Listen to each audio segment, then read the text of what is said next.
నిన్న మొన్న అనారోగ్యం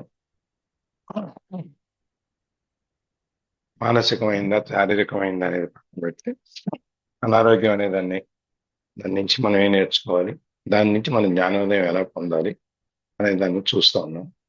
దీంట్లో అనారోగ్యం అనేది ఒక శారీరక స్థితి, జీవితంలో ఒక పరిస్థితి, అంతేగాని అది జీవితం కాదు. మనం ఈ లొంగిపోవటం అనేది, శరణాగతి అనేది మనం చూస్తా ఉన్నాం. దాంట్లో శరణాగతి అనేది మనకు ఉన్న ఉన్న వస్తువు, మన ఎదురుగుండా ఉన్న వస్తువు ఏదైతే ఉందో దాన్ని మార్చదు. మనం దేన్ని ఉన్నదాన్ని ఉన్నట్లుగా చూడాలి అనుకున్నాం కదా, దాన్ని అది మార్చదు, మనమే మారుతాం. అది చూసే దృష్టికోణం మారుతుంది. మనం మారినప్పుడు ఈ ప్రపంచం అంతా మారుతుంది. ఈ ప్రపంచం అంతా మారటానికి మన యొక్క ప్రతిబింబం ఏదైతే మనం ఎలా ప్రతిబింబిస్తామో అదే దానికి కారణం. మన అద్దంలో చూసుకుంటే మనం ఎలా ఉంటామో మనకు తెలుస్తుంది. మనం ఎలా ఉన్నా ఎలా ఉంటా అర్థం అదే చూపిస్తుంది. అట్లాగే మన ఎదురుగుండా ఉన్న వస్తువు కూడా యాజ్ ఇట్ ఈస్ ఉన్నదాన్ని ఉన్నట్టుగా చూపి నేర్చుకోవాలి. మనం ఏ విధంగా అయితే అది మనం ప్రవర్తిస్తామో అద్దంలో ఉన్న మన ప్రతిబింబం కూడా మనం అది అలాగే ప్రవర్తిస్తుంది. అందుకని చెప్పి మనం ఉన్నదాన్ని మార్చలేం కాబట్టి, అద్దాన్ని మార్చిన ప్రయోజనం ఉండదు కాబట్టి మనని మనం మార్చడం తెలుసు. ఈ బంధాలు, భారాలు, సంబంధాలు, బాంధవ్యాలు, వీటన్నిటినీ ఇది ఒక అంత మాయా ప్రపంచం. ఈ మాయా ప్రపంచం నుంచి మనం బయటకు రావాలంటే ఇవన్నిటిని మనం వదులుకోవాలి. ఇక్కడ సమస్య ఏంటంటే మన అనారోగ్య సమస్య కాదు, సమస్య మనమే. ఎప్పుడు వరకు మనని మనం లోపలికి తిరిగి చూసుకోకపోతే మనకి ప్రతిదీ కూడా మనకి మన మన మన దానికోసం ఉన్నాం అన్నట్టుగా కనిపిస్తున్నప్పుడు మనకి ఈ విరక్తి, వైరాగ్యం, లేకపోతే ఈ ప్రాపంచిక సుఖాలు, ఐక్యమైన సుఖాలు, వీటన్నిటి మీద నుంచి మనకి ఎటువంటి బంధం పోదు, అది అట్లాగే ఉంటుంది. అందుకని అది తెంచుకోవాలి. మనకి ఈ అనారోగ్యం అనేది కర్మ సిద్ధాంతం ప్రకారం పోయిన కర్మలోదో, వచ్చే కర్మలోదో, ఏ జన్మలోదో, ఎక్కడో ఎప్పుడు అనుభవించాలో అది అప్పుడు వస్తుంది. మనం భూత భవిష్యత్ కాలాలు చూడటం మానేసి మనం ప్రస్తుతం ఈ నవ్వు అనే దానిలో మనం పూర్తిగా దాని మీద మునిగిపోవాలి అని చెప్పి చూస్తాం. అట్లాగే భగవంతుడు మనం ఏది మనకి ఈ దేవతలు, భగవంతుడు, లేకపోతే అతీంద్ర శక్తులు ఉన్నవాళ్ళు, వీళ్ళందరూ మన కళ్ళ ముందు రకరకాలైనటువంటి మనం చేయలేనివి వాళ్ళు చేస్తారు. వాళ్ళ చేత మీద పట్టుకున్న బంగారం కావాలి అంటే, బంగారం కావాలి అంటే పట్టుకుంటే బంగారం అయిపోతే మనకి తినటానికి కూడా ఉండదు.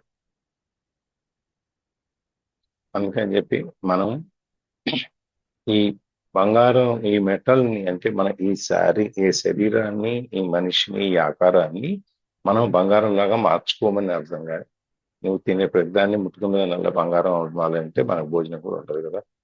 అట్లాగే సఫరింగ్ నుంచి, బాధల్లో నుంచి జ్ఞానోదయానికి, ఈ విధంగా ఒక స్టేజ్ నుంచి ఇంకో స్టేజ్కి వెళ్ళటానికి మనకి ఏ విధంగా ఏది కావాలో అది చూసుకోవాలి. నువ్వు చాలా బాగా ఒంట్లో బాగాలేక, మానసిక బాగాలేకుండా దాని కోపము ఇవన్నీ వస్తాయి. ఇవన్నీ ఏమవుతాయి, మన మనలో భాగం అయిపోతాయి. ఇవన్నీ మన ఈ బాహ్యమైనటువంటి ఆకారాన్ని మనం రక్షించుకుంటూ దాన్నే మనం ఇల్నెస్ అనేదాన్ని, అనారోగ్యం అనేదాన్ని పోషిస్తాం.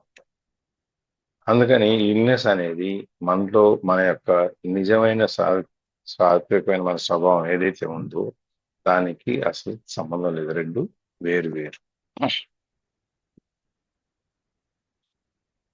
దీంట్లో 3 రోజుల నుంచి నేను ఒక విషయం ఆలోచిస్తూ ఎవరన్నా అడుగుతారేమో అని చెప్పాను. ఎవరు అడగట్లేదు. ఏంటది?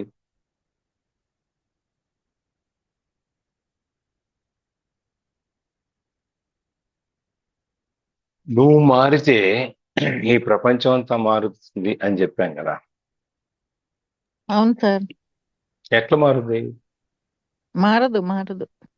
ఎందుకు అంటే మారుతుంది? మనం మనం చూసే అదే. కోణం మారిద్ది అంతే. ఉం?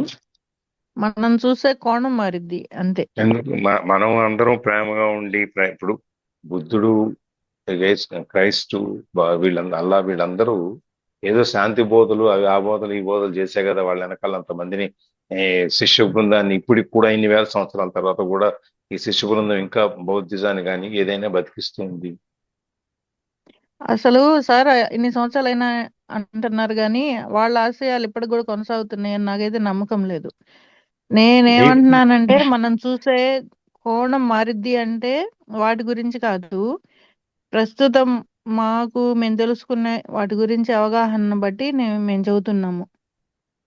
అది మనం చూసే కోణం మారిద్ది. ఎదుటి వాళ్ళు అందరు ఎలా మారుతారు సార్? మనం మారితే వాళ్ళు మారాలని లేదు కదా. ఉమ్, మనం మారితే వాళ్ళు మారాలని లేదని మనం అదే ఉమ్, కదా రోజు చెప్పుకుంటూ వస్తున్నాం. ఉమ్. మార్పు అనేది ఎక్కడో చోట మొదలవ్వాలి. అది ఎవరింట్లోనూ మొదలవ్వాలని మనం ఆశించే బదులు మన ఇంటి దగ్గర నుంచే మొదలుపెట్టాలి.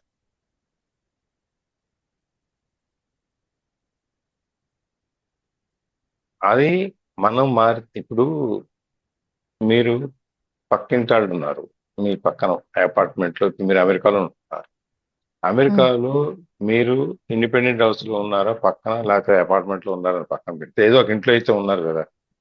ఉమ్, అటు పక్కన ఇటు పక్కన వెనక ముందు మనుషులు ఉన్నారు. ఉమ్. మీరు పలకరించారా? ఇక్కడ అసలు ఎవరిని పలకరియట్లా, మనుషులు గల్లి ఎవరిని కూడా చూడటం. పలకరించి వాళ్ళకి బయటకు వెళ్ళి వచ్చేది, బయటకు వచ్చే అవకాశం తక్కువ, వచ్చిన అవకాశం ఉన్నా కూడా పలకరించే అవకాశం అసలు తక్కువ. ఎవరిని పలకరించుకోవట్లేదు సార్. తలా ప- ఒక్కొక్కరిని పట్టుకొని తిరుగుతున్నారు. అదే చెప్పేది.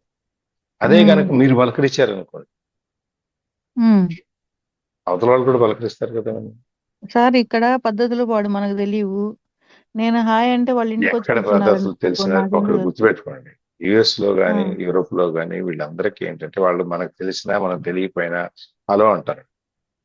ఉమ్. మీకేంటంటే భాషా ప్రాబ్లం ఉంది కాబట్టి మనం వెళ్ళి అంతే వాళ్ళతో మాట్లాడితే అంతే. వాళ్ళు మాట్లాడరు, మనకి నెక్స్ట్ వాళ్ళు మాట మనం మాట్లాడడం మనకి మాట్లాడలేం కాబట్టి మనం మన కల నవ్వి చేసుకుంటాం. వెళ్తున్నాం అంతే. ఉమ్. అంతే. అది మీరు వాళ్ళ ఇప్పుడు మీరు నవ్విన వాళ్ళు నవ్వకపోతే మీరు నవ్వుతారా మళ్ళీ రెండో రోజు? ఆహా, నేను అసలు నవ్వను సార్. వాళ్ళు మీరు నవ్వితే మనం నవ్వాలి కానీ నేను ముందు నవ్వితే పిచ్చాళ్ళు మీరు అనుకుంటారు నన్ను ఈడ. పోనీ ఉమ్, వాళ్ళు నవ్వారు, మీరు నవ్వలేదు, రెండో రోజు వాళ్ళు ఉమ్, నవ్వుతారా మిమ్మల్ని చూసి? ఉమ్. నవ్వరు.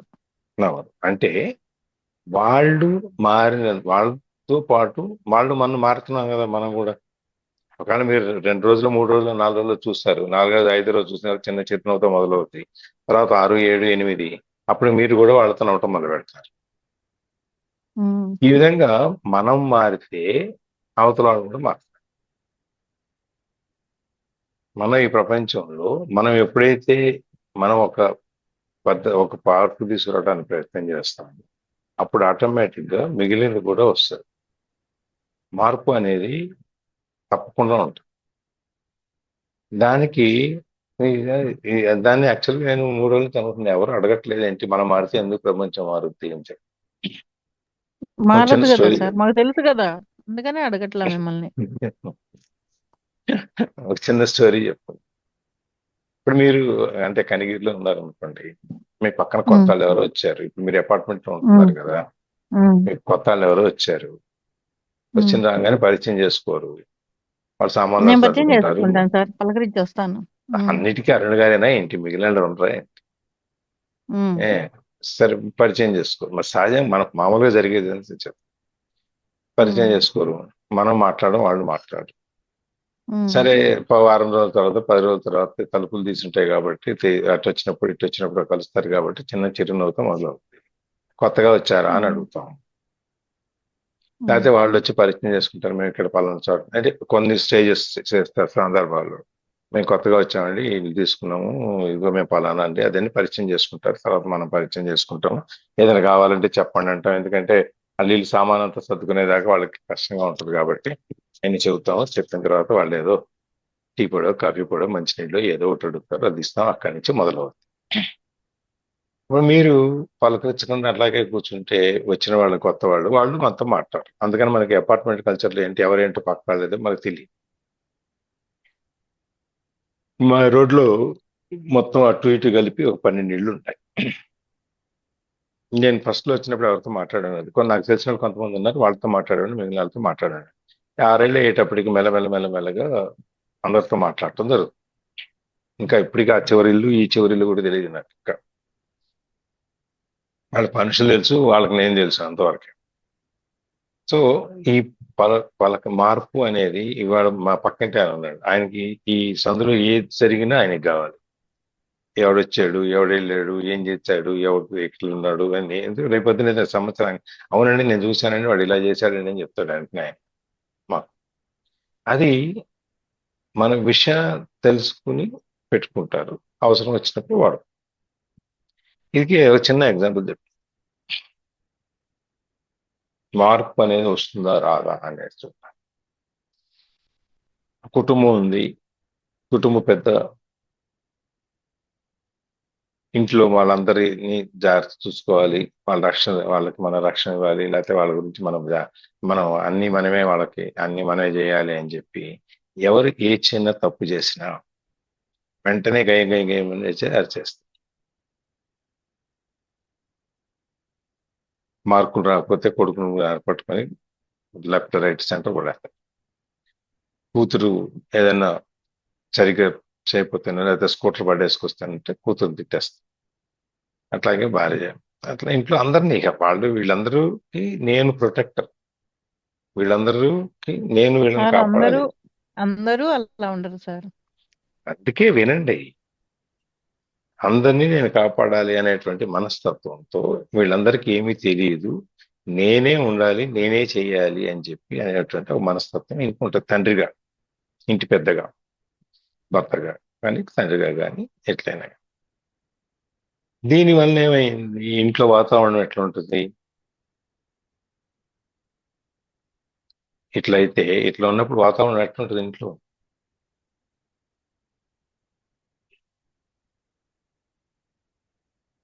ఉం? చెప్పండి. కథ మొత్తం చెప్పిన తర్వాత చెబుతాం, మీరు చెప్పండి సార్ మొత్తం. అక్కడ మధ్య మధ్యలో ప్రశ్నలు వేస్తుంటే మీరు వింటున్నారా లేదా? ఆహా, నేను అడుగుతుంటే ఉం. వినండి అంటున్నారు, అందుకని వింటున్నాం అట్లా కాదు, సార్. అందరూ అట్లాగే ఉన్నారంటే అందరూ అట్లాగే ఉన్నారు, అందుకనే కదా చెప్పేదని చెప్తున్నది. ఉమ్. అందుకని అందరూ అట్లా ఉన్నారు కాబట్టి, ఉంటున్నారు కాబట్టి దాన్ని మార్పు అనేది ఎట్లా వస్తుంది అనే దానికోసం చెప్తున్నారు. ఇప్పుడు అందరూ అట్లా ఉన్నప్పుడు ఇంట్లో వాతావరణం ఎట్లా ఉంటుంది. అందరూ ఆ ఇంటి పెద్దని శత్రువుని చూసినట్టు చూస్తారు, లేదంటే అతను వస్తుంటే భయపడుతూ ఉంటారు. కొన్ని విషయాలు చెప్పాల్సినవి కూడా చెప్పకుండా దాస్తూ అలా ఉంటారు. ఎస్, వచ్చేటప్పటికి ఇంట్లో ఆయన ఎవరి కాళ్ళు గదిలోకి వెళ్ళి దాక్కుంటారు, ఎవరు మాట్లాడరు, మాట్లాడిన భయం భయంగా ఉంటుంది. ఏవో ఇక రకరకాలైనటువంటి వాతావరణం ఇప్పుడు గంభీరంగా సీరియస్ గా ఒక యుద్ధ వాతావరణంలాగా ఉంటుంది, అంతే కదా. అంతే సార్. సరే ఇట్లాంటి వాతావరణంలో ఉన్నప్పుడు ఒకరోజు కూతురు కారు తీసుకెళ్ళింది బయటికి, తీసుకెళ్ళి ఆ, ఆ తల్లి బయటికి వెళ్తున్నానని చెప్పింది. వెళ్ళిరా అన్నాడు. మామూలుగా అయితే ఈయన ఎన్ని ప్రశ్నలు వేస్తాడు, ఎందుకు వెళ్ళటం, ఎక్కడికి వెళ్తున్నావు, ఎందుకు వెళ్ళటం, వెళ్ళటం అవసరమా, వెళ్ళకపోతే పని అవదా, నువ్వు అది ఇదా అదా అని ఇన్ని ప్రశ్నలు వేస్తాడు మామూలుగా ఆమె బయటికి వెళ్తాం. అట్లాంటిది ఒకరోజు ఆమె నేను పార్టీ ఉందా ఏదో బయటికి వెళ్తున్నాను అని చెప్తే సరే వెళ్ళిరా అన్నాడు. ఈమెకు ఆశ్చర్యం వేసింది, అదేంటి ఈయన ఎన్నో ప్రశ్నలు వేస్తాడు, ఈమె ఏంటంటే వెళ్ళిరా అన్నాడు ఏంటి అని చెప్పి ఆమెకు పిచ్చే, ఆమెకు అర్థం కాలేదు. సరే ఆమె వెళ్ళిపోయింది. తర్వాత కూతురు వచ్చింది ఇంట్లో. కూతురు వచ్చిన తర్వాత భయంగా, ఎందుకంటే కారు ఆయన వాడుకుంటాడు కాబట్టి ఆయన కారు తీసుకెళ్ళింది. భయంగా వచ్చి కారు యాక్సిడెంట్ అయింది, గీతలు పడింది ఏదో చెప్పి ఏ, బాగు చేయించుకు రావాలి. అదే పాపం అమ్మాయి చెప్పింది భయపడుతోంది, ఎన్ని తీరుతాడా ఏం చేస్తాడా అని చెప్పి నాకు భయంగా చెప్పింది. ఆ పర్వాలేదు దానికి ఉంది, రేపు గ్యారేజీ తీసుకెళ్లి బాగు చేయించుకొచ్చి అని చెప్పేసి. ఇదేంటి మామూలుగా మండబూతులు తిట్టే మనిషి ఏం పర్వాలేదు ఇంత కూల్గా చెప్పేసాడు ఏంటి అని చెప్పి ఈఎంఐకి అర్థం కాదు. సరే గదిలోకి వెళ్ళిపోయింది, ఇప్పుడు ఎందుకులే అని చెప్పేసి. తర్వాత కొడుకు వచ్చాడు భయంగా లోపలికి. మార్కులు షీట్ ఇచ్చారు, మార్క్ షీట్లు తీసుకొని వచ్చాడు. చెప్పాలి కదా, భయమైనా ఏదైనా తండ్రికి అయితే చెప్పాలి కదా. ఇట్లా మార్క్ షీట్ వచ్చింది, మార్కులు వచ్చినాయి, ఇందులో తక్కువ వచ్చింది అది ఇది అని. ఇంకా దెబ్బలు పడతాయి అని చెప్పి ఎదురు చూస్తున్నాడు తండ్రి. అలాగా సరే ఈసారి జాగ్రత్త చదివి మంచి మార్కులు తెచ్చుకో అని చెప్పేసి పంపించి. ఈ అబ్బాయికి అర్థం కాల ఏమైంది, ఏదైనా పుప్పుతనం జరిగింది ఏంటి, ఈయన తిట్టాల్సిన మనిషి తిట్టకుండా నువ్వు మెల్లగా వెళ్ళిపో అని చెప్తున్నాడు ఏంటి అని చెప్పని ఈ అబ్బాయికి అర్థం కాక వాళ్ళ అక్క దగ్గరికి, వాళ్ళ అక్క అదే పరిస్థితిలో ఉంది. తర్వాత వాళ్ళ అమ్మ వచ్చింది బయటికి వెళ్ళిన ఆమె అదే పరిస్థితిలో ఉంది. వీళ్ళ ముగ్గురికి ఏం అర్థం కావట్లేదు. రోజు పొద్దున ముగ్గురు మూల చేరి ఆయన తిట్టుకోవటమో ఆయన మీద చెప్పుకోవటమో ఏదో చేసేవాడు. ఇప్పుడు ఆయన ఏంటి ఇట్లా మారిపోయాడు, ఏమైంది అని చెప్పి అర్థం. 2 రోజులు గడిచింది, 3 రోజులు గడిచింది, 4 రోజులు గడిచింది. వీళ్ళకి ఇంట్లో ఏమీ అసలు శబ్దం లేదు, ఆయన ఏం మాట్లాడట్లేదు. ఆయన అందరినీ పాజిటివ్ గా ప్రేమగానే చూసుకుంటున్నాడు, అంతే బాగానే ఉంది, ఏమంటలే ఎవరు. ఇట్లా కాదని చెప్పి ముగ్గురు కలిసి మొత్తం మీద ధైర్యం చేసి ఆయన దగ్గరికి వెళ్ళి కూర్చుని, ఏమైంది నీకు, నువ్వెందుకు ఇట్లా అయిపోయావు, ఇంతకుముందు ప్రతిదానికి మమ్మల్ని అరిచేవాడు తిట్టేవాడు, ఇప్పుడు ఎందుకు ప్రతిదీ నువ్వు ఏమడిగినా సరే సరే అంటున్నావు అని చెప్పి వీళ్ళ ముగ్గురు కూర్చొని ఆయన్ని నిలదీశారు మొత్తం మీద.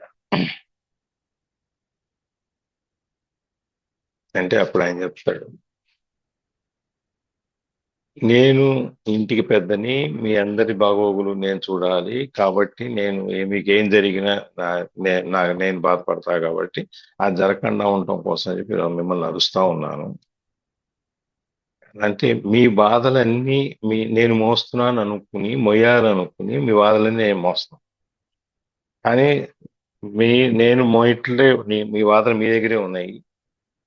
పైగా నేను ఎదురు ఇంకా మిమ్మల్ని అని బాధ పెడుతూ నేను మిమ్మల్ని ఆ బాధల్ని నేను మోస్తూ మిమ్మల్ని కూడా మోయిపిస్తున్నాను.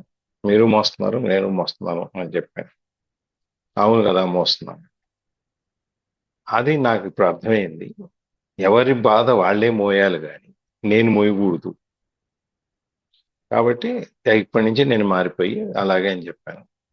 అందుకని మీ మీద ఏ విధమైనటువంటి నేను అరుపులు కావటలు వేయట్లేదు. నా డ్యూటీ మీకు విషయం చెప్పటం, ప్రేమించటం, మీకు కావాల్సినవి తెచ్చివ్వటం, నేను ప్రేమను పంచటం, ఆత్మీయతని అభిమానాన్ని పంచటమే నా డ్యూటీ. కానీ మిమ్మల్ని ఏదో బాగు చేయాలి, మిమ్మల్ని ఏదో నేను ఉద్ధరించాలి, మీరంతా నేను లేకపోతే పాడైపోతారు, నేను లేకపోతే మీరు సరి బతకలేరు అనేటువంటి భ్రమ అనేది ఒకటి పెట్టుకొని నేను మిమ్మల్ని ఎన్నాళ్ళుగా ఇబ్బంది పెట్టాను. ఇప్పుడు ఆ భ్రమ నాకు తొలగిపోయింది కాబట్టి నేను ఇక్కడి నుంచి మిమ్మల్ని ఏం అనను, ప్రేమగా చూస్తాను, మీరు ప్రేమగానే ఉండండి అని చెప్పాను. వీళ్ళకి కొంచెం అర్థం కానట్టుగా ఉంది. మొత్తం మీద అర్థమైంది ఏంటంటే ఎవరి బాధ్యతలు వాళ్ళు మొయ్యాలి, ఆయన బాధ్యత ఆయన మోసుకుంటాడు, మన బాధ్యత మనం మొయ్యాలి అనేది మాత్రం అర్థమైంది.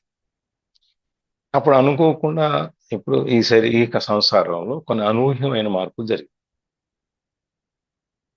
అదేంటి, ఈ పిల్లాడు ఎవరైతే మార్కులు తక్కువ తెచ్చుకున్నాడో కొడుకు, వాడికి అర్థమైంది, ఓహో ఇది చదువుకోవటం అనేది నాది బాధ్యత, మార్కులు తెచ్చుకోవడం బాధ్యత నాది, మా నాన్న కాదు. కాబట్టి నేను చదువుకోవాలని చెప్పి పొద్దున్నే లేచి చదువుకోవటం మొదలెట్టాడు. అది బాధ్యతగా తీసుకుని.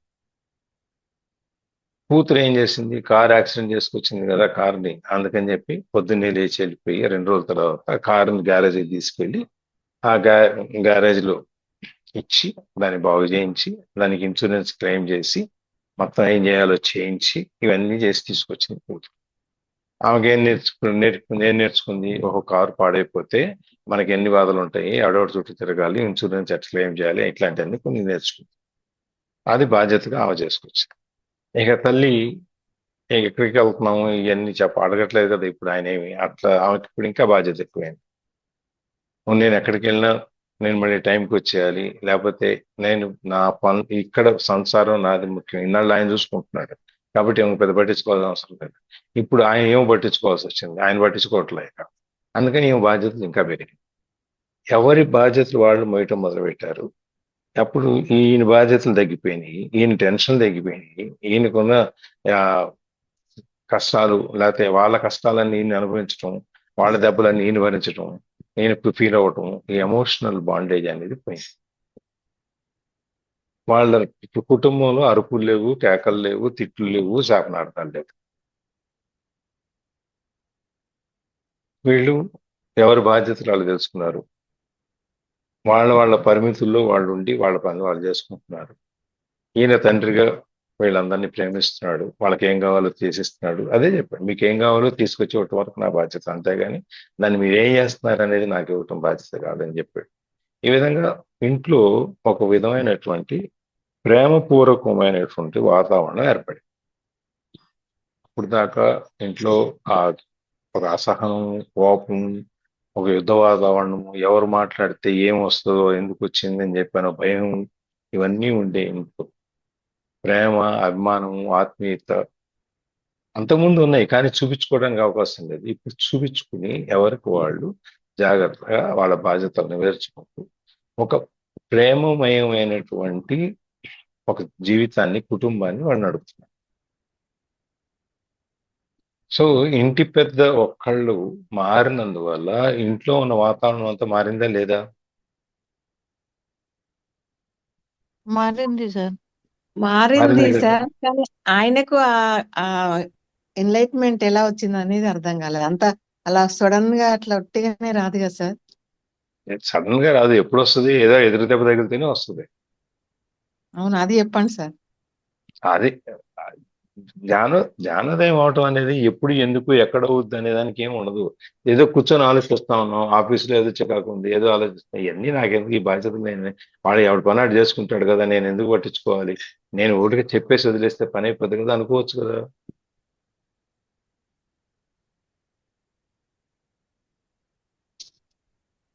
నేను రోజు గుళ్ళోకి వెళ్తే ఏం చేస్తాను, నేను ఎవడన్నా అటు చేస్తే ఇటు చేస్తే అదేంటి గుడిలో డిసిప్లిన్ ఉండాలి, ఎట్లా అని అట్లా అని మాట్లాడతాం. ఇప్పుడు నేను ఆపేసా, పట్టించుకోవట్లా. ఎవడొస్తే ఆడిపోతే నాకేంటి, నా పని నేను చేసుకుని వచ్చేదానికి నేనేమన్నా పెద్ద ఇక్కడ రక్షకుండా, నేనేమన్నా కాపాడాలా, నాకేమైనా ఉద్యోగం ఏదేమన్నా నాకు అని చెప్పి నేను పట్టించుకోవట్లేదు. నేను పట్టించుకోతే ఇంకోటి పట్టించుకో.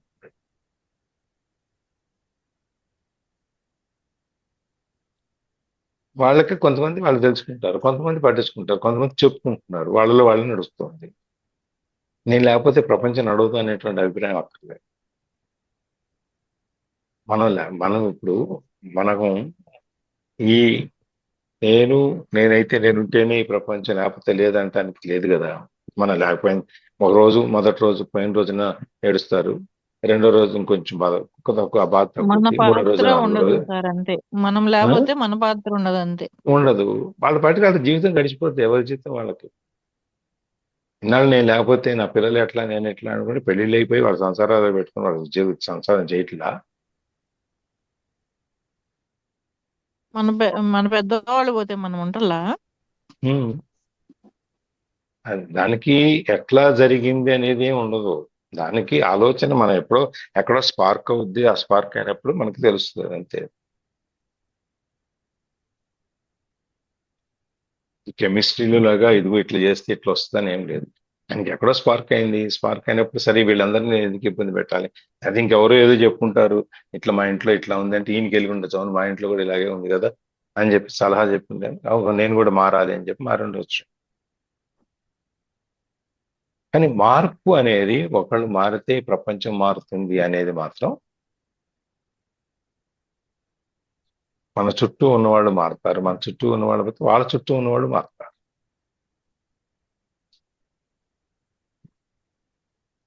ఈ మార్పు అనేది తీసుకొస్తుంది అనమాట.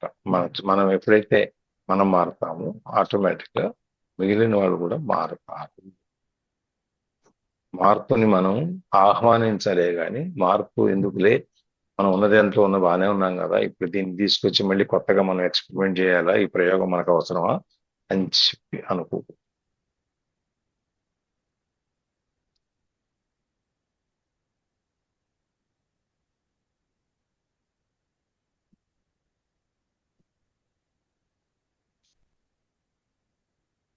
సార్ ఉమ్, ఇప్పుడు తను మారాడు, మిగిలిన వాళ్ళని మీ ఇష్టం, మీరు ఎలా అన్నా జీవించండి, మీ లైఫ్ మీకు అన్నట్టు వదిలేసాడు.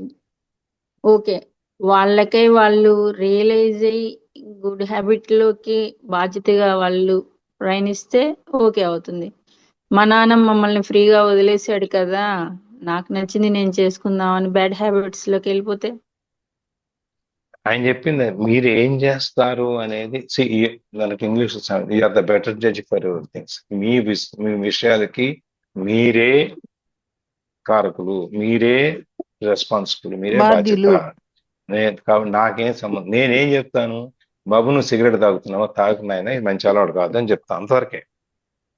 నువ్వు నీ సిగరెట్ మానిపించడానికి ఏం చేయాలో అని చెప్పి అవన్నీ నేను చేయను. ఓకే చేస్తాను, తిడతాను, ఇవి అంటాను, నీకు ఇచ్చే పాకెట్ మనీలు తగ్గిస్తాను. నువ్వేం చేస్తావు, ఇంకో చోటకి వెళ్ళి బయటకు వెళ్ళి ఇంకోటో చేస్తావు.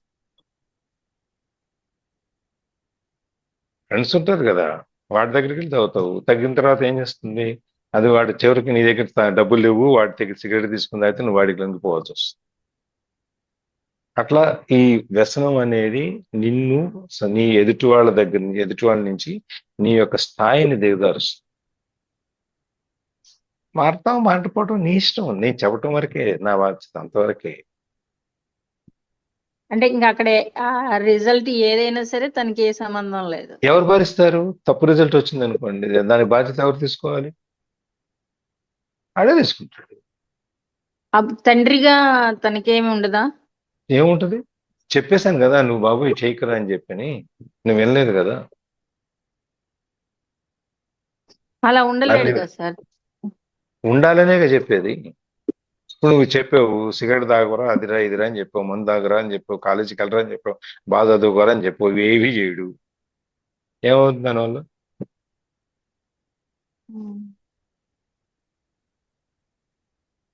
మీరు అన్నీ చెప్పారు, రోజు ఇంటికి రాగానే వాడి మీద పోటాడుతున్నారు, అరుస్తున్నారు. తర్వాత ఏమైంది దానివల్ల చెప్పండి, ఏమవుతుంది?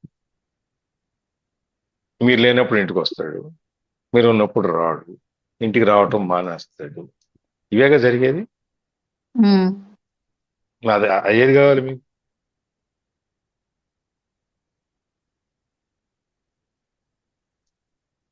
తనకే తనే రియలైజ్ అవ్వాలి అప్పుడు.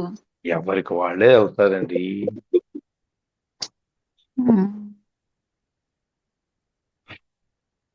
తోటకూర కాడినాడు చెప్పకపోతే ఏమైంది?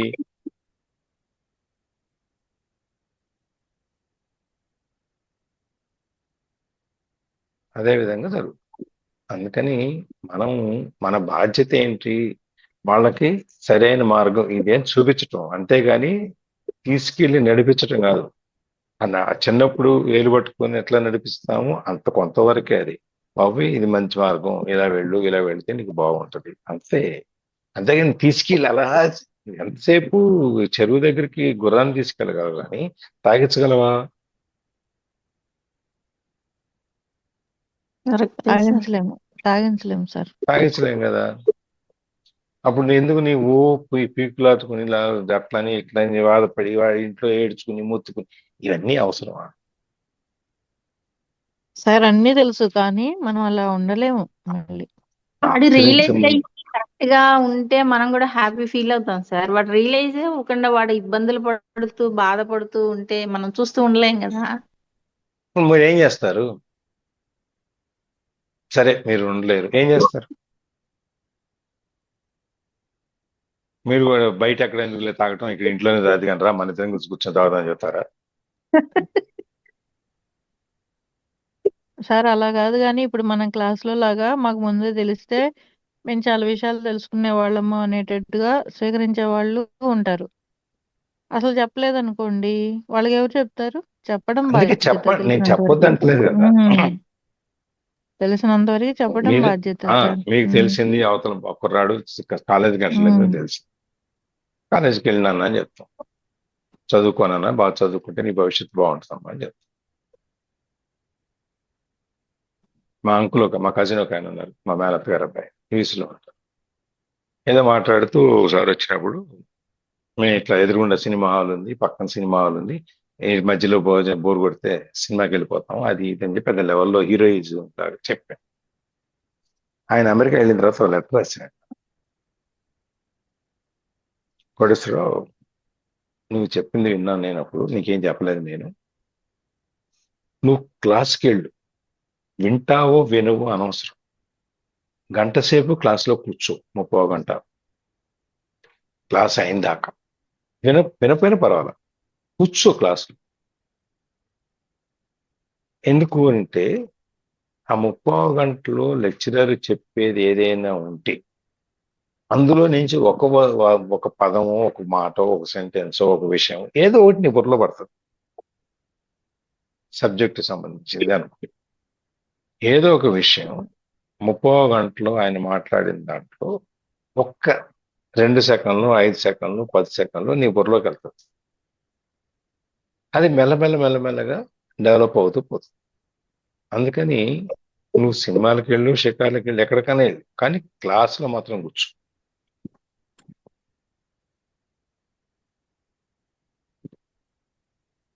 అని నాకు మళ్ళీ ఇంత పొడుగుతున్నా రాశాడు ఆయన.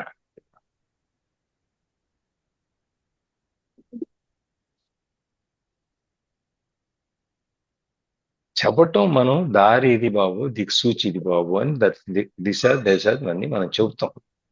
అనుసరించాల్సింది ఎవరు? మీరు కాదు కదా.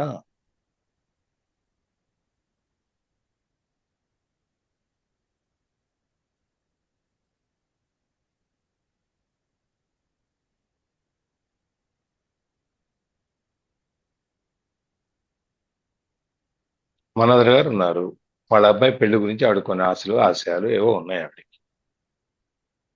కానీ అల్టిమేట్గా వచ్చేటప్పటికి ఎవరు చేయాలి అది? అబ్బాయి వాళ్ళ అబ్బాయా చేసుకోవాలి, ఆవిడ? వాళ్ళ అబ్బాయి ఆ కదా అబ్బాయి చేయాలి, చేసుకోవాలి. ఆవిడేం చేయలేరు కదా. కానీ పెళ్లి చేసుకున్న ఆయన పలానా సంబంధం వచ్చింది నాయన అని మన మనోదర్ గారు చెప్పాలి. అంతే, అయిపోయింది ఆవిడతో అక్కడికి, అంతే. ఆ జాబ్ ఆవిడతో అయిపోయింది, ఆవిడకి అక్కడితో. అంతేగాని దాన్ని చెప్పినట్టు చేసుకోవా, నేను చెప్పినట్టు చేసుకోలేదు. ఆయన ఇంట్లో వాతావరణం అంతా పెళ్లి వాతావరణం అంతా ఎందుకు చెడగొట్టాలి?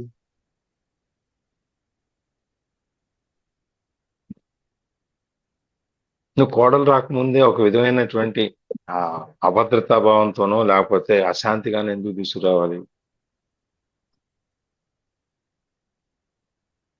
సరే మనోహర్ గారు, నేను జస్ట్ ఒక ఎగ్జాంపుల్ కోసం మిమ్మల్ని తీసుకున్నాను. ఉదాహరణగా తీసుకున్నందుకు ఏమనుకోకండి అని చెబుతున్నారు సార్. అదే మీరు కొత్తగా ఏం చెప్తలేరు సార్ కోటేశ్వరరావు సార్, వాస్తవాలు ఎక్కువైపోయినాయి సార్, మా హార్ట్ అసలు వీక్. క్లాస్కి వెళ్ళిపోదాం సార్. అది జరుగుతున్నదే సార్, ఏం లేదు, అలవాటు అయిపోయింది మాకు. అదే కదా సార్, క్లాస్ లోకి వెళ్ళిపోదాం సార్. అదే క్లాస్ లోనే మనం ఉన్నాం, ఎక్కడికి పోవట్లేదు. మార్పు అనేది మేడం ఇవి మనం కూడా ఉండాలి మారితే ఈ ప్రపంచం అంతా మారుతుంది. ఇప్పుడు క్లాస్ లో ఇందాక జరిగింది అదే కదా, ది వరల్డ్ ట్రాన్స్ఫార్మ్స్ అనేది మనకి తెలుస్తుంది.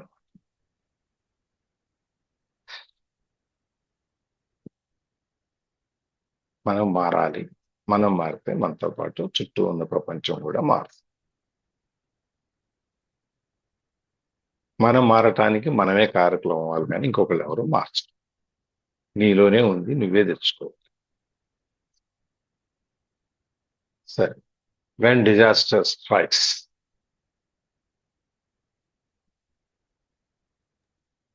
ఈ ప్రమాదాలు, ఈ ఉత్పాతాలు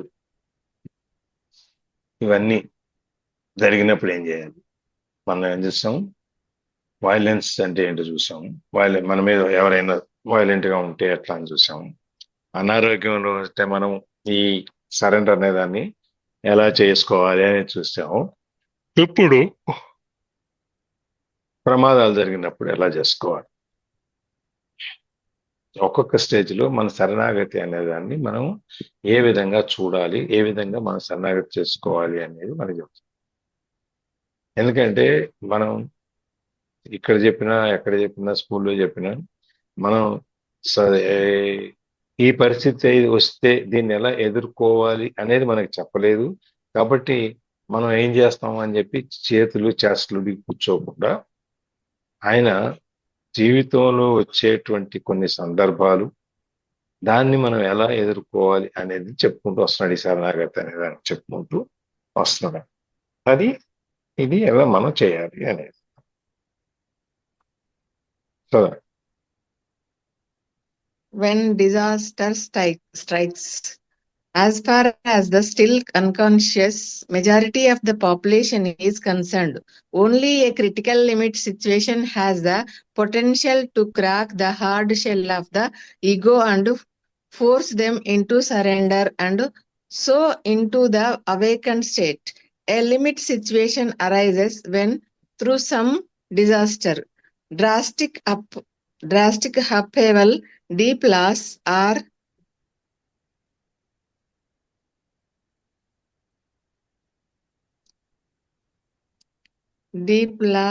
suffering, your whole world is shattered and does not make sense anymore.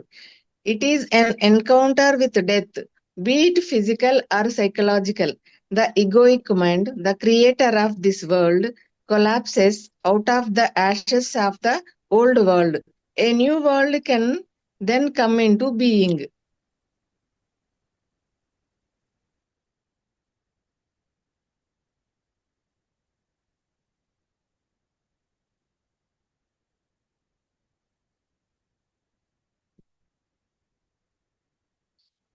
ఈ unconscious majority of the population, ఈ జనాభాలో ఈ అన్కాన్షియస్ అంటే స్పృహ లేని స్థితిలో ఉండే వాళ్ళే చాలా మంది ఎక్కువ.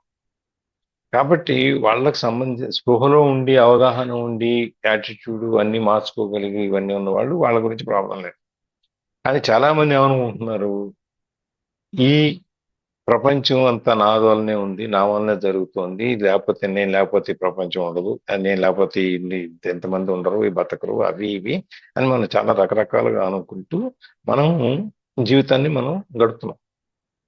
ఇట్లాంటి ప్రజానీకానికి ఎప్పుడు జరుగుతుంది ఈ ఈ విషయం ఎప్పుడు తెలుస్తుంది? బాబు నువ్వు ఉత్తి మాయా ప్రపంచంలో ఉన్నావు, నువ్వు అసలు జాగ్రత్త అవస్థలోకి అంటే నిద్ర లేచిన స్థితిలోకి నువ్వు రావాలి.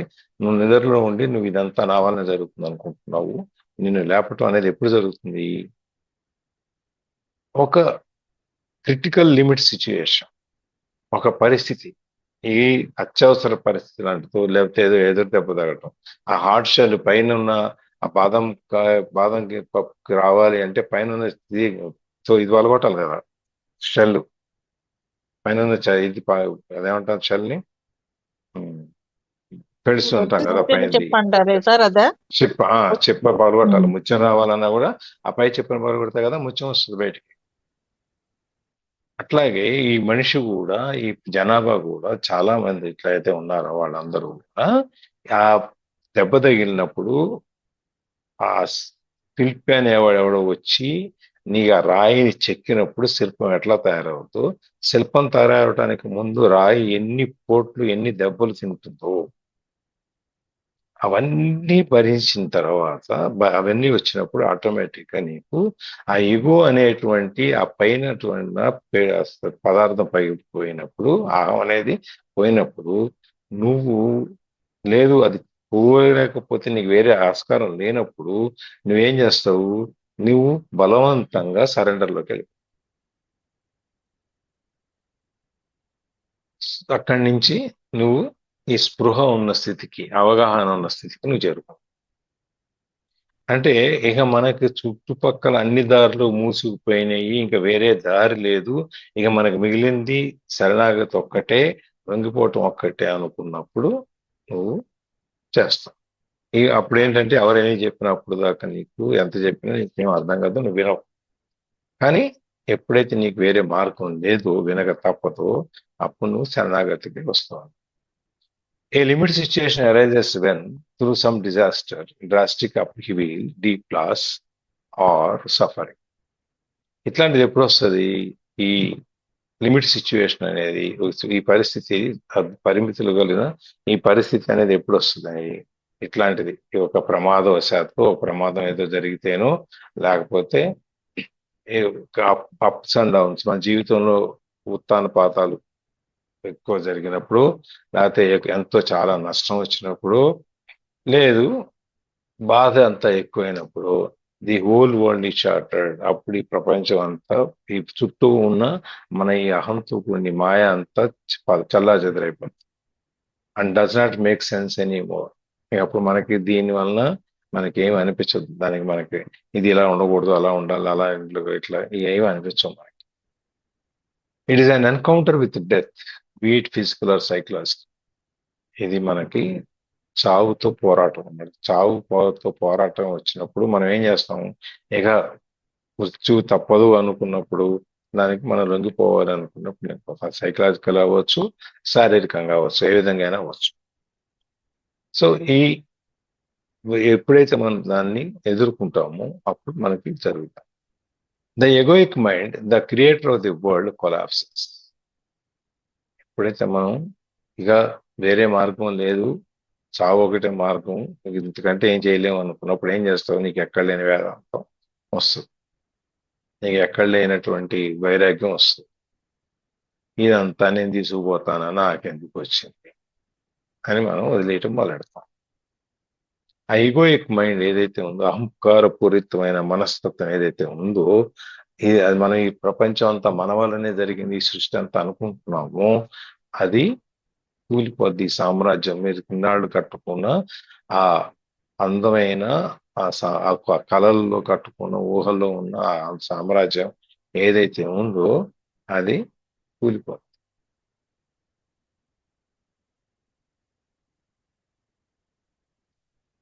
Out of the ashes of the old world, a new world can then come into being. ఎప్పుడైతే ఇదంతా నాశనమై బూడిదైపోతుందో అక్కడి నుంచి ఒక కొత్త నూతన ప్రపంచాన్ని మనం సృష్టించుకోగలుగుతాం అది నూతన ప్రపంచం ఒకటి మనకు వస్తుంది అనమాట ఇప్పుడు మనం ఇల్లు ఉంది పాత ఇల్లు 100 ఏళ్ళైంది కట్టి పెంకులు కలప మట్టి గోళ్ళు ఇవన్నీ వేసి కట్టిన ఇల్లు 100-150 ఏళ్ల కింద మన పూర్వీకులు కట్టిన ఇళ్ళని అంతే కదా ఉండేవి అది పడిపోయింది అప్పుడేమవుతుంది అక్కడ ఇంకో కొత్త ఇల్లు కడతాం కట్టమా కొత్త ఇల్లు కడతాం కదా అవును అట్లాగే ఈ ప్రపంచం అంతా ఎప్పుడైతే మనకి ఈ బాధలు వీటిలోంచి వెళ్ళిపోయిందో ఈ ప్రపంచం నా ప్రపంచం వచ్చి ఈ మొత్తం ప్రపంచం అని కాదు ఎవరి ప్రపంచం వాళ్ళ అది ఎప్పుడైతే కూలిపోతుందో ఆ పాత ఆలోచనలు పాత ఇవన్నీ ఎప్పుడైతే కూలిపోతాయో మన పాత ఆలోచనలన్నీ పోయి పాత భావాలన్నీ పోయి భావోద్వేగాలు పోయి ఆహారం పోయి ఇవన్నీ ఎప్పుడైతే పోతాయో ఇవన్నీ పోయిన తర్వాత నీకు కొత్త ప్రపంచం ఒకటి నీ ముందుకు వస్తుంది ఎందుకంటే నువ్వు చూసే దృష్టికోణం మారిపోయింది ఇప్పుడు మనం ఇందాక చూసిన ఎగ్జాంపుల్లో ఈ పాత ప్రపంచం అంటే తిట్లు దెబ్బలు చికాట్లు కోపాలు అర్పులు కేకలు ఉన్న ప్రపంచం ఉండింది ముందు ఈయన ఎప్పుడైతే మారిపోయాడో అక్కడ కొత్త ప్రపంచం వచ్చింది ఆ విధంగా మనం ఈ అహంకారపూరితమైనటువంటి అహాన్ని ఎప్పుడైతే మనం వదిలేస్తామో అప్పుడు మనం ఇంకో కొత్త ప్రపంచాన్ని సృష్టించుకున్నాము అది ద డిజాస్టర్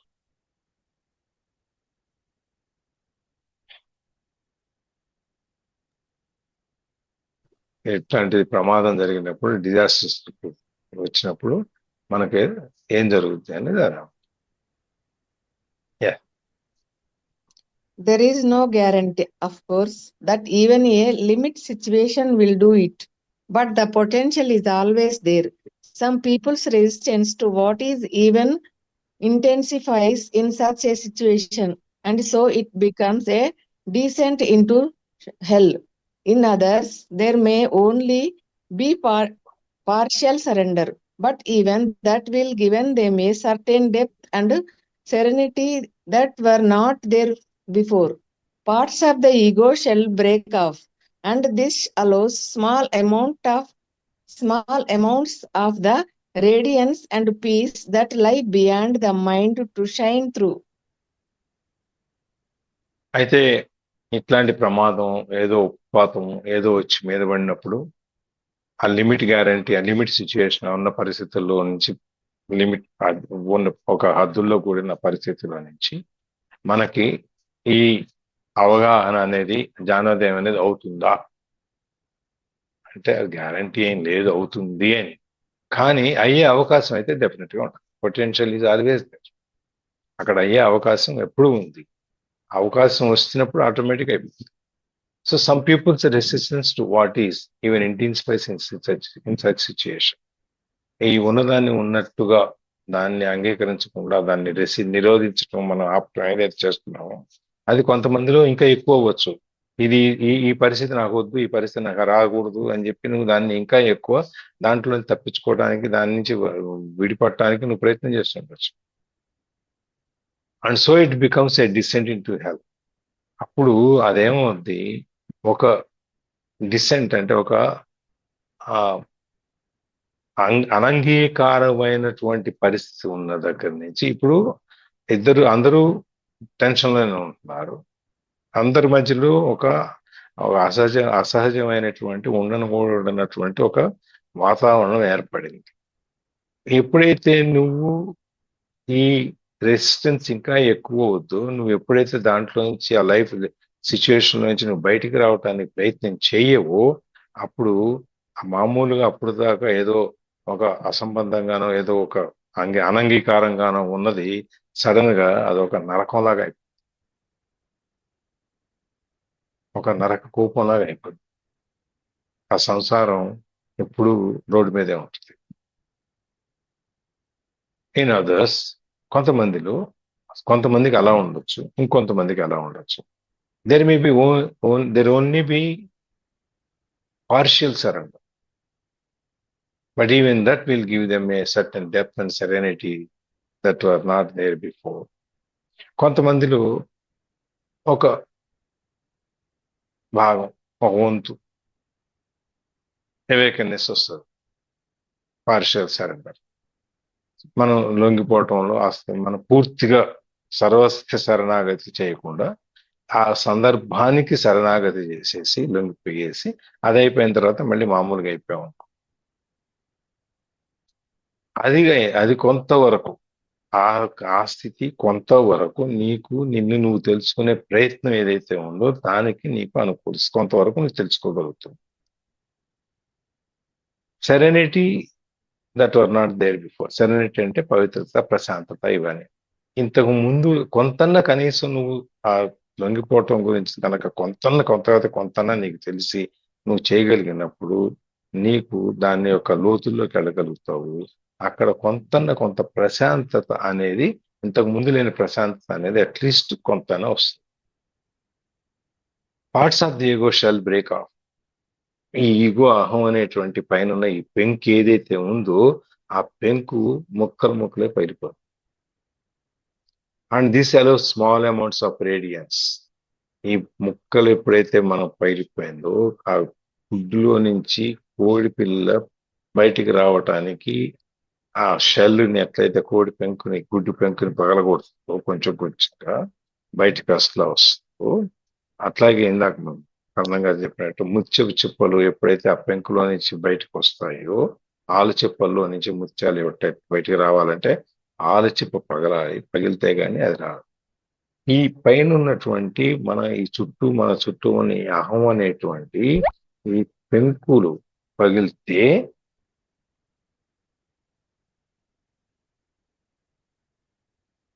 ఈ పెంకు పగిలిపోయినప్పుడు మెల్లమెల్లగా లోపల నుంచి ఆ రేడియన్స్, ఆ ప్రకాశం అనేది, వెలుతురు అనేది మెల్లమెల్లగా కొంచెం బయటకు వస్తుంది. పీస్ దట్ లై beyond the mind to shine through. ఆ వెలుతురు, శాంతత, ప్రశాంతత, శాంతి, అభిమానం, ఆప్యాయత, ఆత్మీయతలు, ప్రేమలు, ఇవన్నీ కొంచెంగా మెల్లమెల్లగా బయటకు వచ్చి మెల్లమెల్లగా దాన్ని ఆ మైండ్ లో నుంచి బయటకు వెళ్ళి బియాండ్ ద మైండ్ అవతలకి వెళ్ళిపోయి షైన్ త్రూ, ప్రకాశిస్తుంది అన్నమాట. అందుకని మనం శరణాగతి అనేది నీకు ఒక్కసారిగా నువ్వు మొత్తం వెలుగొట్టుకోలేకపోయినా కొంచెంగా నువ్వు చేసినా కూడా దాని ప్రభావం అనేది మన జీవితం మీద ఉంటుంది.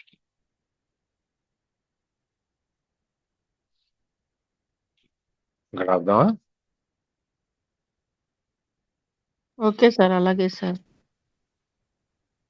టైం అయిపోయిందా sir? 6:25, okay okay sir. 26. Lavanya garu welcome. Good morning sir. Very very good morning. జై శ్రీరామ్.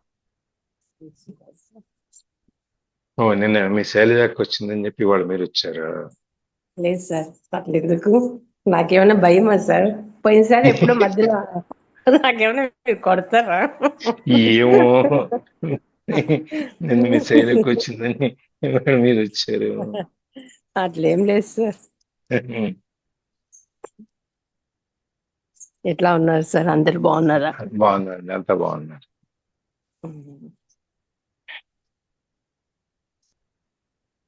కొంచెం ఇంకెవరు? కుదుర్చుకొని క్లాస్ కి జాయిన్ అవ్వండి లావణ్య. వస్తాను అక్క, ఈ రోజు నుంచి జాయిన్ అవుతాను. ఇంకెవరైనా ఇందులో షేరింగ్? సార్ మీరు చెప్పారు కదా ఇందాక, అంటే నేను ఫస్ట్ నుంచి వినలేదు. అంటే మనం లేకుంటే లేము అని క్రియేట్ చేస్తారు కదా సార్ ఇంట్లో అందరూ. అంటే జనరల్ గా ఇప్పుడు ఊరికి వెళ్తున్నాం అంటే మా భోజనం ఎట్లా టక్కున వచ్చేస్తుంది మాకు, ఎట్లా ఎట్లా మాకు ఎట్లా మనం ముందు రోజే ఒక 4 ఏదో ఒక ప్రిపేర్ చేసి ఆ తర్వాత ఏదైనా ఇడ్లీ పిండో దోశ పిండో 2 రోజులకి వెళ్తున్నా ముందు 2 రోజులు వర్క్ ఉంటుంది. అంటే ఇంకా జీవితాంతము ఆడవాళ్ళకని కాదు, ఆ రెస్పాన్సిబిలిటీ మోసే వాళ్ళకి బరువు ఇంకా ఇంకా 4 రాళ్ళు ఎక్కువ వేస్తారు, కానీ తగ్గియాలని ఎవరు చూడరు కదా.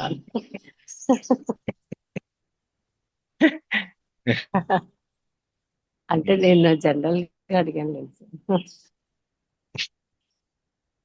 అది నేను వెళ్ళిపోతే వీళ్ళు ఎట్లా, నేను 2 రోజులు ఊళ్ళో ఉండను కదా అని చెప్పి 2 రోజులు సరిపడా దోశ పిండి ఇడ్లీ పిండి పెట్టేసి సాంబార్ గింబార్ చేసి ఫ్రిడ్జ్ లో పెట్టి రోజు భోజనం చేసేటప్పుడు వేడి చేసుకొని తినండి అని చెప్పి వాళ్ళకి మళ్ళీ అన్నం ఎలా వండాలి నేర్పి ఇవన్నీ మీరు చేయలేదనుకోండి, మాట వరుస అనుకోండి, వాళ్ళు భోజనం మానేస్తారా?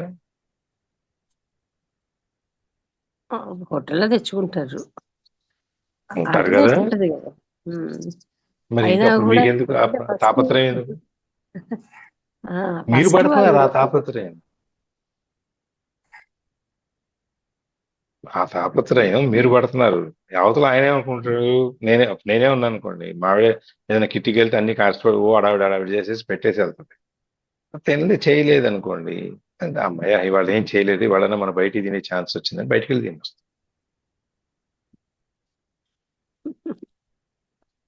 అంతేగాని జీవనం గాని జీవితం గాని ఈ ప్రపంచం గాని ఏది ఆగదు. మీరు తాపత్రయపడ్డారు అంతే, మిమ్మల్ని చేయమన్నారు ఏమన్నా? మేము చేసి 4 రోజులు సరిపడి చేసి పెట్టాడు అని చెప్పారు ఎవరికన్నా? మీకు ఎవరన్నా? మీకు మీ చెప్పాలి సార్, అంతటి వాళ్ళు మీరే ఇబ్బంది పడతారు, మేదేసుకున్నారు. ఇబ్బంది పడతారు అని మనమే చేస్తాం అంతే. మీ అంతటి మీరే మేదేసుకున్నారని అంటున్నాను. అదే మరి మీరు ఇంకొకటి ఏమంటే చేస్తుంటే ఇప్పుడు రెస్పాన్సిబిలిటీస్ ఉన్నాయనుకోండి, ఒకటి తర్వాత ఒకటి ఎట్లా చేసుకుంటారు కదా అని వదిలేస్తారు సార్. అంటే వాళ్ళ రెస్పాన్సిబిలిటీ కూడా మన మీదే తోసేసి ఇలా అంతే కదా, చేసుకోవాలి అని మోసేవాడు ఉంటే ఏముంది మీరు అలా నా చేసి బరువు మీరు మోస్తుంటే ఇంకో మూట కూడా వేస్తారు పైన. వాళ్ళ పనులు కూడా మనకే చెప్పేసి అన్ని మనమే చేసి ఇది చేయకుంటే ఎట్లా ఎట్లా ఎట్లా అని మనల్ని క్వశ్చన్ వేసి మరి లాస్ట్ మనతో మీరు ఒక అలవాటు చేశారు. అది నిజమేలేండి, కాకపోతే ఫస్ట్ లో ఇండిపెండెంట్ గా అన్ని చేసుకోవాలని ఇప్పుడు మా అమ్మాయి వాళ్ళు అక్కడ మద్రాసులో ఉన్నప్పుడు మా ఆవిడ 4 రోజులకి వెళ్ళింది. వాళ్ళు ఏదో చదువుకోవాలి, నాకు టైం సరిపోవట్లేదంటే 4 రోజులు నేను తినలేదా? ఆగింది ఏమన్నా నాకు ఇక్కడ? నేనే వండుకోవడం కుదరలేదు, పక్కన మా అత్తగారు వాళ్ళు వెళ్ళింది, అక్కడికి వెళ్ళి తినేవాడిని. అక్కడ కుదరలేదు, ఏ ఫ్రెండ్ వాళ్ళ ఇంటికి పడితే వెళ్ళేవాళ్ళం, లేకపోతే వాళ్ళ ఫ్రెండ్స్తో కలిసి బయటకు వెళ్ళేవాళ్ళం, ఏదో ఒకటి చేసేవాళ్ళం. మీరు తాపత్రయపడ్డారు. మీరు మోయటానికి సిద్ధమైతే వాళ్ళ భుజం మీద ఉండే రాళ్ళు కూడా మీ భుజం మీద పెట్టారు. వాళ్ళకి అనిపించదు సార్, మళ్ళీ నాది కూడా తన మీద మోసేస్తున్నానని అవతల మీరు మనుషులు మోయిపోతే ఏం చేస్తారు? మోయిపోతే 2 రోజులు గమ్మున ఉంటారు సార్, పలకరిస్తారు. అంటే వాళ్ళు కూడా అంతకంటే ఏం చేయరు చేయదు అనమాట. కదా. అంతకంటే ఏమవదు కదా. అంతకంటే ఏమవదు కదా. ఓకే, ఇప్పుడు మనం మీరు మీ పాట ప్రకారం మనం 10 కిలోలు బరువు మోయగలం. రోజు 10 కిలోలు బరువు. 15 కిలోలు వస్తే ఎన్ని రోజులు మోస్తారు? 25 తర్వాత ఇప్పుడు మనం కారు ఉంది, లేకపోతే ఒక వ్యాన్ ఉంది. దాని వ్యాన్ కెపాసిటీ 2 టన్నులు మోస్తుంది. 4 టన్నులు వేస్తాం, ఏమవుతుంది? శక్తి అది మించి డ్యామేజ్ లాగలేదు కదా సార్. లాగలేదు. ఇంకో టన్ను ఎక్కువ లేదు, నా రోజు 4 టన్నులు వేస్తున్నాం. చివరికి అది మూలపడుతుంది. అప్పుడు ఎవరు చేసుకోవాలి?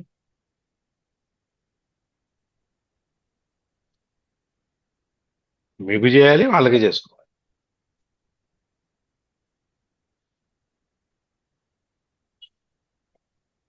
ఇదే జ్ఞానోదయం అంటే. మోసి కొలది మొయ్యమంటారండి, లాగి ఎద్దే ఇంకో దెబ్బేసి నడు నడు అంటారు. అంతే ఈ అవును, జీవితం. అంతే, బాగా చెప్పారు. మొయ్యటు మానేస్తే ఎవరి దారాలు చూసుకుంటారు, ఎవరి పనాలు చేసుకుంటారు.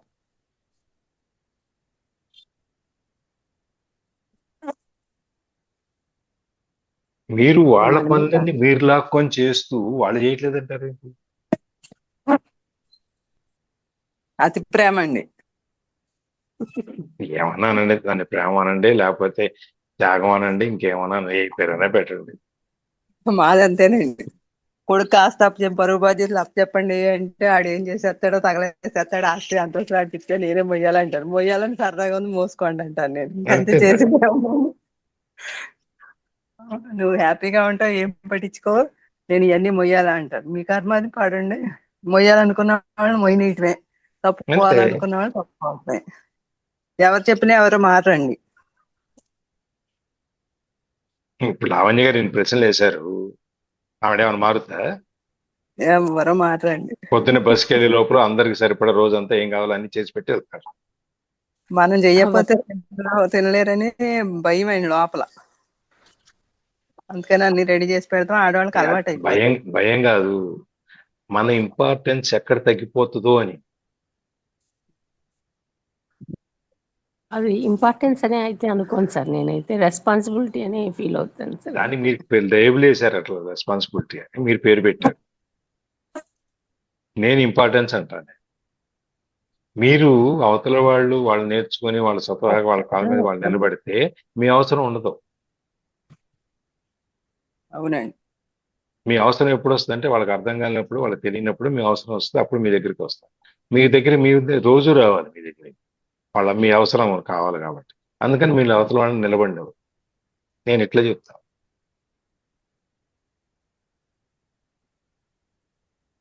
ఒక పూట నేను చేయకుంటే ఈరోజు మా పరిస్థితి ఏందని అడుగుతారు సార్. అంటే ఇంట్లో ఉన్న పెద్దలు లేకపోయినా మీ పరిస్థితి ఇది చెప్పండి. నాకు ఈరోజు బాగలేదు, వెళ్తున్నాను అని చెప్పేస్తే ఈయనేమో ఒక పూట అయితే ఏమండు, తర్వాత రెండో పూట అయితే ఏదో ఒకటి చేసి వెళ్ళొచ్చు కదా అని విసుక్కుంటా. మూడో రోజు చేయలేదు అనుకోండి, కొట్లాట్లయితే. నాలుగో రోజు ఏం చేస్తారో తెలియదు, నేను అంత ఛాన్స్ ఇవ్వలేదు. మీరు మూడో రోజు గురించి భయపడిపోయి నాలుగో రోజు చూడండి. నాలుగో రోజు చూడండి, వాళ్ళకి అలవాటు అయిపోద్ది. ఇప్పుడు అక్కర్లేదండి, సీన్ రివర్స్ చేద్దాం. మీరు మీ వారిని రోజుకి ఒక 10 లక్షలు సంపాదించాలి అని చెప్పారు అనుకోండి. సంపాదించకపోతే ఏమవుద్ది? ఏం కాదు, మీరు ఇసుక్కుంటారు. సేమ్ సిచ్యువేషన్, మీరు చేయకపోతే వాళ్ళు ఎట్టపోద్దా, వాళ్ళు చేయకపోతే మీరు అదే ఉంటారు. విసుకుంటారు, పోటాడతారు, ఎందుకు పనికిరాడు అంటారు, అది అంటారు, ఇది అంటారు, అన్నీ అయిపోతాయి. తర్వాత రోజు ఇంతేలే అనుకుని make it or break it. Um. ఆ 4వ రోజు అనేది తెలియాలి మనకి ఏంటనేది చూడండి. అంటే మీరు పోట్లాడుకోండి ఇదని సంవత్సరాలు అది చెప్పట్లేదు. నేను అనేది ఏంటంటే మీరు ఎంతగా బరువు మోస్తారు, వాళ్ళకి ఆ బరువు తెలియజేయాలి. అది మీరు మీ పద్ధతిలో ఎవరు ప్రతి వాళ్ళకి వాళ్ళ వాళ్ళ పద్ధతిలో. సార్ మీరు బరువు ఇవన్నీ కాకుండా సార్ కోటేశ్వరరావు సార్, మన ఇండియాలో ఏంటంటే ఒక సంస్కృతి సంప్రదాయం మా వారికి లావణ్య వాళ్ళ తరం వరకు ఉండింది సార్. ఏంటంటే వేరే చోట ఇప్పుడు అమెరికాలో అనుకోండి అన్ని మగవాళ్ళు చేస్తున్నారు వంటలు పనులు పాటలు అన్ని. మనకి అక్కడ పట్టించుకోలేదు అనుకోండి, చూడండి ఇంట్లో ఏం చేసి పెట్టకుండా మనిషి బయటికి వెళ్ళిపోతుంది, ఆడ మనిషి బుద్ధి లేదు అని ఇట్లాంటి మాటలు పడాల్సి వచ్చిద్దేమో అని కూడా ఉంటది సార్ మన ఇండియాలో. అది మీ భ్రమ. మా ఇప్పుడు భ్రమ అంటారా? అంతే. ఇప్పుడు ఉమ్, ఎవరంటారండి చేయకుండా ఎట్ట తిరుగుతుందో చూడని, మీ తోటి ఆడవాళ్లే కదా అనేది మగాళ్ళు అనరుగా. ఉమ్. మరి వాళ్ళు తిరిగినప్పుడు మీరు అన్నారా? ఉమ్. ఉమ్. అనలేదుగా. మీకు ఉమ్. ఎందుకు పట్టించుకుంటారు? మీ పని మీరు చేసుకోండి. మీ అవసరం ఏదో, మీ కుటుంబం ఏదో, ఇంకా మీ పూర్తిగా జీవితం ఏదో. కాదు సార్, వాళ్ళ పని వాళ్ళు చేసుకుంటారు, వాళ్ళ పాటికి వాళ్ళు ఉంటారు అనే స్థితికి ఇంకా మనం రాలా. మన మైండ్ సెట్, మా రానిట్లా, మైండ్ సెట్ మనం రానిట్లా. సార్. లావ వాళ్ళ పని వాళ్ళు చేసుకుంటారు అని అనుకునేటప్పుడు ఈ బంధాలు ఇవన్నీ ఎందుకు సార్? ఎవరి పాటికి వాళ్ళు బతికే పని అయితే. బంధాలు ఉంటాయి, ఎందుకుండు? బంధాలు ఎందుకు ఉండకూడదు? మనిషి సంఘజీవి. మా అబ్బాయి నాకు అదే క్లాస్ తీసుకుంటాడు సార్. నేను మామూలుగా అన్ని రెడీ చేసి చేతికి అందిస్తుంటే, ఎందుకమ్మా చేతులు లేవా కాళ్ళు లేవా, ఎందుకు ప్రతిదీ చేస్తావు, చేసి పెట్టింది తెలుసు కదా, నువ్వు అన్ని ఎందుకు అట్లా నేర్పిస్తున్నావు, ఎందుకు అలవాటు అంటుంటాడు సార్ అలాగే. మరి ఎవరిని నిందిస్తారు ఇప్పుడు మీరు దీనికి? లావణ్య మేడము ఫేస్ చేసేది అందరం ఫేస్ చేస్తున్నాం సార్, అది కామన్ అయిపోయింది. లావణ్య మేడం ఏం ఫేస్ చేయట్లేదు. ఆవిడ ఉండేది ఆవిడ మామూలుగా సిచ్యువేషన్ ఎట్లా ఉంటుంది, ఒకటి రెండు జీవితంలో ప్రతి వాళ్ళకి ఏదో 2 సందర్భాలు వస్తాయి. ఆ సందర్భంలో మనం ఎలా ఉండాలి అనే దానికోసం ఆవిడ ఆఫీస్కి చూసుకోవాలి, ఇల్లు చూసుకోవాలి, అవును ఇంట్లో మామగారాలు ఉన్నారు వాళ్ళని చూసుకోవాలి, అవి చాలా ఉన్నాయి ఆవిడకి. అవునవును. ఆఫీసులో కూడా కొంతమంది పని అంతా ఏమైతే రుద్దేసి వాళ్ళు ఖాళీ బయట తిరుగుతూ ఉంటారు. అవును ప్రతి చోట ఉంటుంది, మీ కాలేజీలో కూడా ఉంటుంది. అవును, అదే సార్ అంటుంది, అందరం ఫేస్ చేస్తున్నాము. నువ్వు వదిలేయి, చెప్పు బాబు ఇది నీ పని, నువ్వు చెయ్యి అని చెప్పు. మనం వాడు ఏమనుకుంటాడు, పోటాడతాడు, ఎందుకు వచ్చిన వాళ్ళు చేసి పని అయిపోద్ది కదా అని చెప్పి మనం ఫేసి ఏమవుతాయి. మన ఉద్యోగం బీకేస్తారు వాళ్ళు, ఏమన్నా చేయలేరు కదా. 10 మంది పని మన ఎత్తునేసుకొని మన పని కోసం అని చెప్పి సాయంత్రం 6 తర్వాత కూర్చొని 9 దాకా చేసుకుని 9కి అడవాడి పడుతూ బస్సు వెళ్ళిపోతుంది, లాస్ట్ బస్ అని ఎక్కి పరిగెట్టుకుని ఇంటికి వచ్చి మళ్ళీ ఇంటి దగ్గర మళ్ళీ యుద్ధం అవసరం మనకి. చెప్పండి వాళ్ళకి, బాబు ఇది నీ పని, నేను నీకు పైనుంచి గైడెన్స్ ఇస్తా అంతే, నేను నీ పని నేను చేస్తాను, పెట్టుకోవద్దు, నీ పనికి నువ్వే రెస్పాన్సిబుల్ అని చెప్పడానికి మన చేత కదే. మీరు చెప్పారు కదా సున్నితంగా అయినా నో చెప్పాలి అని. అదే నువ్వు అని చెప్పటం మనకి చేత కాదు. భయం, మోహమాటము, ఎందుకు వచ్చింది వాళ్ళ, ఇవన్నీ మన వెనకలు అవుతాయి. ఆ సినిమాలో చెప్తాడు చూడండి, అలవైకుంఠపురంలో, నిజం చెప్పేటప్పుడు భయంగా ఉంటది కానీ తర్వాత ధైర్యంగా ఉండొచ్చు అని చెప్పి. అబద్ధం చెప్పినప్పుడు రోజు భయపడుతుండాలి, ప్రతి క్షణం భయపడుతుండాలి అని చెప్పి.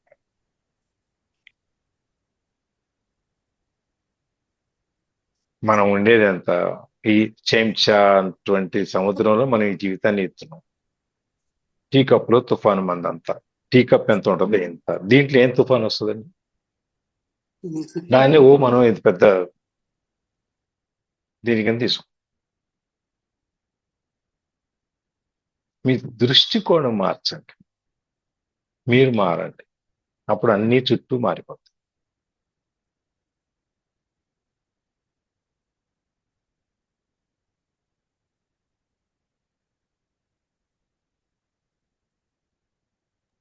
Thank you sir. మీరు థ్యాంక్ యూ ఇక్కడ చెప్పేసి మళ్ళీ వెళ్ళి మీ పనులు మీ పనిలో మీరు ఉంటారు.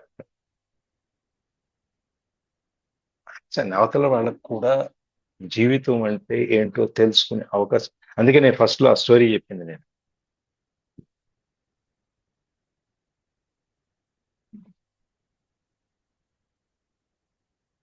ఓకే, రికార్డింగ్ ఆపేనా? Okay sir.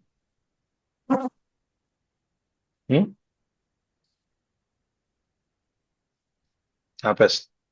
ఇంకా ఉన్నది లావణ్య గారు. ఇంకేం లేదు సార్. ఓకే. థ్యాంక్ అంటే నేను అంటే అందరూ ఫేస్ చేసేదే, కాకపోతే ఒకసారి అంటే మనము ఏదో ఒక వాట్సాప్ మెసేజ్ ఫార్వర్డ్ వచ్చింది సార్ ఇంతకు ముందు మా అక్క దగ్గర నుంచి. అంటే మనం ఒక కుటుంబంలో నలుగురు ఉంటారు. వాళ్ళల్లో ఆమె ఎక్కడికైనా ఊరికి వెళ్తున్నాము, నలుగురు ఐదుగురు ఉంటారు.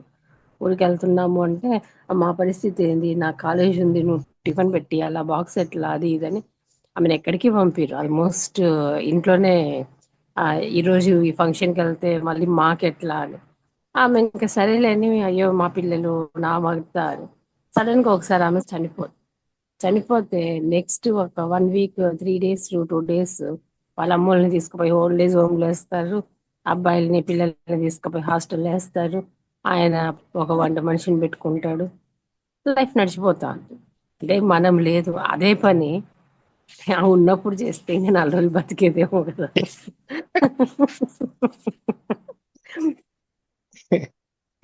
ఆమె ఆమె అవకాశం ఇవ్వలేదుగా.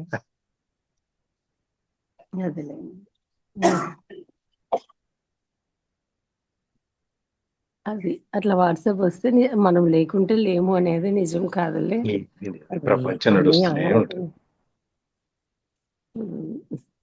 మేము ఎప్పుడైనా ఏదైనా పని మీద ఊరు వెళ్ళినప్పుడు ఒక 2 రోజులు 3 రోజులు మా ఊరు వెళ్ళాలి అంటే ముందు రోజునే బాబుకి అన్నము, కూర, పప్పు, సాంబారు, పచ్చడి, దోశ పిండి, ఇడ్లీ పిండి అన్నీ చేసి పెట్టి వెళ్ళేవాళ్ళం. తిరిగి వచ్చేసరికి ఆ పప్పు సాంబారు అట్లే ఉండింటది. ఆ దోశ పిండి, ఆ ఇడ్లీ పిండి అయితేనే వాడు తింటాడు. నాకు అప్పుడు అనిపించింది, నేను చెయ్యకపోయినా వాడికి జరుగుతుంది, నేను అనవసరంగా పెట్టేసి పోయాను, అంత వేస్ట్ అయిపోతుంది తప్ప వేరే ఏం లేదు, వాడికి మార్గం మీద వాడు చూసుకుంటాడు అనిపించి అప్పటి నుంచి కూరలు చేయడం మానేశాను. ఓన్లీ దోశ పిండి, ఇడ్లీ పిండి. రాముల వారు అవతారం సాధించడం మానేశాడేమన్నా? కృష్ణుడు అవతారం సాధించడం మానేశాడేమన్నా? వాళ్ళకి లేకపోతే గడవదని చెప్పి ఏం మానేయలేదు. అవతార పరిసమాప్తి ఎప్పుడు వచ్చిందో అప్పుడు చేసేసారు కదా వాళ్ళు. మనమైనా అంతే కదా, మనం ఎంతవరకు చేస్తాం అంతవరకు చేస్తాం, అక్కడి నుంచి మనం లేనప్పుడు అంతే. అప్పుడేమనుకుంటారు తెలుసా లావణ్య గారు, మీరు ఇందాక చెప్పింది అన్ని ఆమె చేసుకుంది, ఒక పని నేర్పలేదు, పాడు నేర్పలేదు, మమ్మల్ని తయారు చేసిందంట.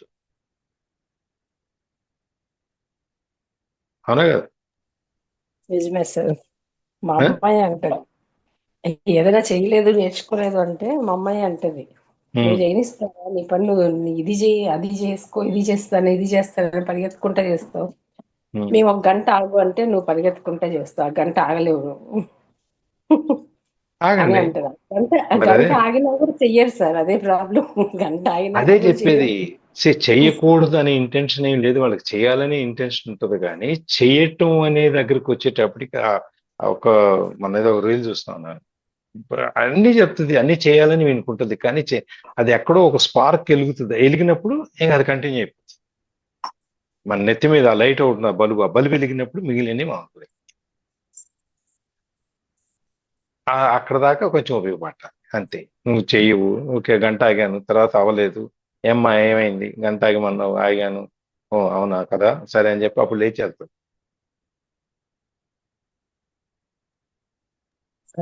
అట్లా లేరు సార్ పిల్లలు, ఇప్పుడు ఉండే పిల్లలు ఏం చేసుకునే ఏం లేదండి, మా పిల్లలు లేరంటే చేస్తారు. నిన్న మొన్న చుట్టాలు ఉన్నారు, అందరు వచ్చారు, ఒక్కొక్కళ్ళు ఒక్కొక్కటి పని అందుకుంటారు. మేము ముగ్గురు కొంచెం కొంచెం కొంచెం మా పనులే మెల్లగా ఆమెకు కొంచెం అదే అందిస్తాం. ఆమె చేసేది ఆమె చేసుకుంటుంది, పక్కనేవో మేము అందిస్తాం. ఉంటే అది డిపెండ్స్ హౌ యూ ట్రైన్.